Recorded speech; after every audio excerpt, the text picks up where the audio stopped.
Kasi, isipin nyo yun, hula ko lang yun guys ng katotoo. Uy! Ibig sabihin guys, talagang medyo may sa propeta ako guys.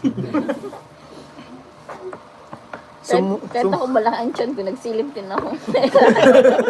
Kaya kung makasama ko, napasilip sa na holding fit guys.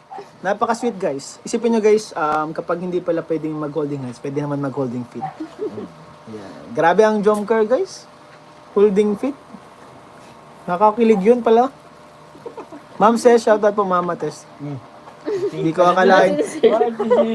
Silip ko ang Emi yan. Ay, di kami naka-holding fit ni guys. Sa inyo ko lang nalaman. Na-discover pa lang namin ngayon yung holding fit. Papoy, pinausap pa lang yung jump ka. Kung mahal mo, holding fit mo. Holding fit ni Kuya David si Magi.